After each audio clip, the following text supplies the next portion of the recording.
करो कि ये हमारी मदद, आप मदद करोगे जब ही होगा, नहीं तो आपकी मदद चाहिए पूर्ण रूप से। आप सब लोग यहाँ पधारे, आपका बहुत बहुत साधुवाद और धन्यवाद। 12 अगस्त को राजस्थान सरकार ने छात्र संघ चुनाव बंद कराने का जो आदेश जारी करा, सरकार ने हवाला दिया कि लिंग 2 कमेटी की सिफारिशों की पालना नहीं हो रही। न्यू एजुकेशन पॉलिसी आई है, उसका सिलेबस तैयार नहीं हो रहा, उसका पैटर्न तैयार नहीं हो रहा, उसमें सेमेस्टर प्रणाली कर दी। इस चक्कर के अंदर छात्र संघ चुनाव नहीं करवाए जाते। सरकार ने ये नहीं देखा कि 2020 के अंदर न्यू एजुकेशन पॉलिसी आ गई थी, तो सरकार 3 साल कहाँ चली गई थी। जब पिछला चुनाव हुआ तो लिंग 2 कमेटी कहाँ चली गई थी, क्योंकि पूरे पिछले चुनाव में तो लिंग 2 कमेटी की धज्जियां उठ रही थी। या तो सरकार को पहले ही घोषणा कर देनी चाहिए थी 6 महीने पहले कि छात्र नेता किसी विश्वविद्यालय के अंदर तैयारी नहीं करे, हम छात्र संघ चुनाव नहीं करवाएंगे इस बार। सरकार ने आनंद फानन के अंदर विश्व कुलपतियों से जो रिपोर्ट ली, उसके आधार पे कुलपति तो चाहते ही नहीं कि चुनाव हो, विश्वविद्यालय प्रशासन ये नहीं चाहता, और लिंग 2 कमेटी की पालना करवानी है वो विश्वविद्यालय प्रशासन का काम है, सरकार का काम है। सरकार ने ना बच्चों से राय ली, ना किसी संगठनों से राय ली, ना स्टूडेंट विंग से राय ली, और सरकार ने आनंद फानन के अंदर छात्र संघ चुनाव को बंद करा दिया। कहीं ना कहीं उनको ये लगता है कि अपना विधानसभा चुनाव प्रभावित होगा, इस चक्कर के अंदर उन्होंने विधानसभा चुनाव को देखते हुए छात्र संघ के चुनाव बंद करवा दिए। हमने दिनांक 14 तारीख से राजस्थान विश्वविद्यालय के मुख्य द्वार पर धरना दे रखा है, और लगातार हम छात्र संघ चुनाव कराने की मांग को लेकर पूरे प्रदेश के अंदर आंदोलन है। फिर भी सरकार कोई सुध नहीं ले रही। हमने 7 दिन तक भूख हड़ताल की। सरकार का या प्रशासनिक कोई नुमाइंदा वहाँ हमारी हालचाल पूछने के लिए, हमारे से बात करने के लिए कोई डेलीगेशन नहीं आया। लास्ट में जब हम हार तक गए थे, उसके बाद में हमारे बड़े भाई जो राजस्थान विश्वविद्यालय के पूर्व अध्यक्ष रह चुके हैं, और जिन्होंने आम गरीब किसान और युवाओं की बात हमेशा विधानसभा और लोकसभा में उठाई है, उन्होंने सभी संगठनों के को परहेज करते हुए हमारे बीच पहुंचे और हमारा अनशन तुड़वाया। उसके बाद हमने लगातार छात्र संघ चुनाव को लेकर आंदोलन की रूपरेखा तैयार की। उसके बाद लगातार हमने पूर्व छात्र संघ चौपाल का आयोजन किया। हमने तमाम राजस्थान विश्वविद्यालय और यहाँ से निकलने वाले उन विधायकों, एमपीओ सबको उसमें आमंत्रित किया, लेकिन कुछ लोग ही वहाँ पहुँच पाए जो आज भी नाराज है। पता नहीं कौन सी उनकी दुख तीरथ पे हाथ रख दिया सरकार ने या विपक्ष ने कि वो हमारे बीच नहीं पहुंचे। उन्होंने विश्वविद्यालय ने उन लोगों को एक आइडेंटिफिकेशन दी, एक पहचान दी पूरे प्रदेश के अंदर, फिर भी वो लोग वहाँ नहीं पहुंचे। कौन से दबाव में आकर वो लोग यहाँ नहीं पहुंचे मुझे पता नहीं, लेकिन जब भी युवाओं के बारे में, किसान के बारे में, नौजवान के बारे में बात आती है तो बड़े भाई आदरणीय हनुमान जी हर परिस्थिति में हमारे साथ खड़े मिलते हैं, और निश्चित रूप से हम ये आंदोलन जीतेंगे। और पूरा प्रदेश का युवा चाहता है कि छात्र संघ चुनाव की बहाली का आदेश सरकार जल्द से जल्द जारी करे। सही हो रही है। और बात रही साइन बोर्ड की, तो लिंग 2 कमेटी पालना करवाए ना, वो यूनिवर्सिटी बोर्ड का काम है। यूनिवर्सिटी प्रॉक्टर बोर्ड करवाए, यूनिवर्सिटी प्रशासनिक बोर्ड है वो करवाए, हम तो हमारी थोड़ी है। जो लोग लिंग 2 कमेटी की पालना नहीं, उनको डिबार कीजिए, कौन रोक रहा है? प्रशासन ने 10 साल 2010 से लेकर 2023 तक आगे लिंग 2 कमेटी के यहाँ पे एक भी छात्र नेता को डिबार किया तो बताएं? प्रदेश के इतने विश्वविद्यालय एक भी छात्र नेता को डिबार किया तो बताएं? किसी को नहीं किया। ये सिर्फ बहाना है, मुद्दे से भटकाने का काम सरकार ने किया। कह रहा था कि एक मिनट बच्चों का ले लेता है, इतना हमारी डेट के लिए फाइल देख रहे, एक मिनट लगेगा, और बिना खाना खाए कोई लंच के बिना नहीं जाए। मैं भी आपके साथ ही लंच करूंगा, ठीक है ना? तो आप प्लीज है ना कि जल्दी आज आप इन बच्चों के लिए। राजस्थान विश्वविद्यालय से छात्र प्रतिनिधि, जैसा कि माननीय मुख्यमंत्री जी ने इस बार आदेश निकाले हैं कि किसी भी राजस्थान के किसी भी विश्वविद्यालय में छात्र संघ चुनाव नहीं होंगे, और उन्होंने ये हवाला दिया कि लिंग 2 कमेटी की पालना नहीं हो रही है।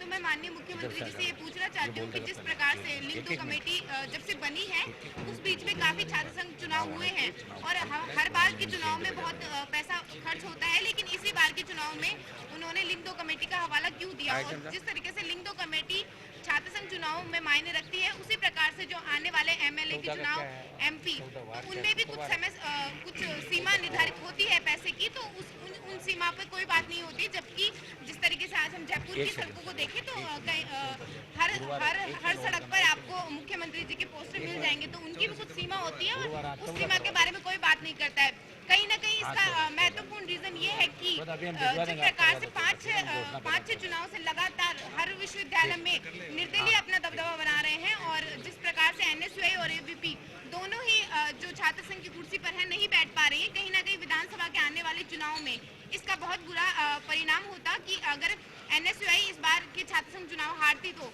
क्योंकि वो हार का सामना नहीं करना चाहते हैं माननीय मुख्यमंत्री जी, और जिस कारण के वश उन्होंने इस बार छात्र संघ चुनाव रद्द करवाए हैं। तो हमारी उनसे अपील है कि समस्त युवा जागरूक है, जो आपने किया है वो हम सभी देख रहे हैं, और जल्द से जल्द छात्र संघ चुनाव बहाल करा जाना चाहिए। अन्यथा जो युवाओं का जो आक्रोश है आपके प्रति, जो विधानसभा के चुनाव आने वाले हैं, उसमें अवश्य ही देखने को मिलेगा। प्रशासन न राजस्थान सरकार की तरफ से हमारी बात कोई सुनने के लिए तैयार है। अब आगामी दिनों में राजस्थान में छात्र आक्रोश रैली के रूप में बड़े भाई साहब हनुमान जी बेनीवाल के नेतृत्व में सारा युवा सड़क पे उतर के ये दिखाएगा कि छात्र संघ चुनाव होने चाहिए, और हम जब तक लड़ेंगे जब तक छात्र संघ चुनाव नहीं होंगे। धन्यवाद। छात्र प्रतिनिधि राजस्थान विश्वविद्यालय, जैसे सरकार ने हमारे ऊपर छात्र संघ चुनाव बंद करवाने का आदेश थोपा है, लिंग दो कमेटी का हवाला देके आपके सामने मैं एक RTI निकलवाई है कल DSW से, ये आप सबको अवेलेबल करवाऊंगा। पिछले 3 सालों का इसमें लेखा जोखा है। कहीं भी DSW ने और लिंग दो कमेटी ने किसी भी छात्र नेता के खिलाफ कोई भी कार्रवाई नहीं करी, कोई भी उस पर लीगल एक्शन नहीं लिया गया। तो ये सरकार का कर्मचारियों का फेलियर है। इसके ऊपर हमारे ऊपर थोपना, चुनाव होने के टाइम पे वो डेट कैंसिल करवाना, तो हम सरकार के खिलाफ बड़े भाई साहब हनुमान जी के नेतृत्व में सरकार के खिलाफ में लड़ाई लड़ेंगे और जल्दी से जल्दी छात्र संघ चुनाव करवाने का प्रयास करेंगे। धन्यवाद। ये भी कह सकती है कि राजस्थान सरकार का प्रशासन हमसे नहीं संभाल पा रहा है। ये सरकार की जिम्मेदारी है, विश्वविद्यालय प्रशासनों की जिम्मेदारी है कि इन बातों को लागू कराया जाए। दूसरी द्वार पर अनिश्चितकालीन धरना प्रदर्शन कर रहे हैं, पर राजस्थान सरकार और जो राजस्थान सरकार के जो भी नुमाइंदे हैं उनको कोई फर्क नहीं पड़ रहा है। जब भी हम अनिश्चितकालीन धरने पे बैठे उस दिन से सिर्फ इस राजस्थान की सरकार के द्वारा हमारे पास कोई नहीं आया, विश्वविद्यालय प्रशासन के द्वारा हमारे पास कोई नहीं आया। उस दिन सिर्फ राजस्थान सरकार में बड़े भाई साहब जो सरकार के खिलाफ चलते हैं वो हनुमान जी बेनीवाल हमारे पास आए, हमारे छोटे भाइयों का ध्यान रखा, और हम राजस्थान सरकार को भी ये बताना चाहते हैं कि इतने दिन अनिश्चितकालीन धरने के कारण हम यहाँ व्यस्त रहे, पर हम बताना चाहेंगे अब जिस दिन भी हमारी दिनांक घोषित होगी उस दिन इस प्रदेश के पूरे युवा इस राजधानी में उतरेंगे और सरकार को अपने घुटनों के बल पर खड़ा करके और प्रदेश में बड़े भाई साहब हनुमान जी बेनीवाल के नेतृत्व में छात्र संघ चुनाव की घोषणा करवाएंगे। SFI जयपुर, हम छात्र संघ चुनाव करवाने को लेके लामबंद हैं, और जो लिंग दो कमेटी है उनकी सिफारिश से लागू की हुई है। आज 15 साल हो गए, लेकिन उनमें आज तक कोई संशोधन नहीं हुआ। हम इसी आंदोलन के जरिए उसको भी संशोधन करवाएंगे। धन्यवाद। हेल्प करने के लिए हम आज से 7-6 साल हो गए हमारे को, और ये उम्मीद थी कि इस साल चुनाव होंगे, कि लास्ट में आगे अगस्त में ये चुनाव बंद कर दिए गए। हम सरकार से ये अपील करते हैं कि ये छात्र संघ चुनाव बहाल करे, और बड़े भाई हनुमान बेनीवाल के नेतृत्व में ये प्रोग्राम हो रहा है, और हम ये हमारी लड़ाई लड़ रहे हैं, और हम इनके साथ हमेशा खड़े रहे।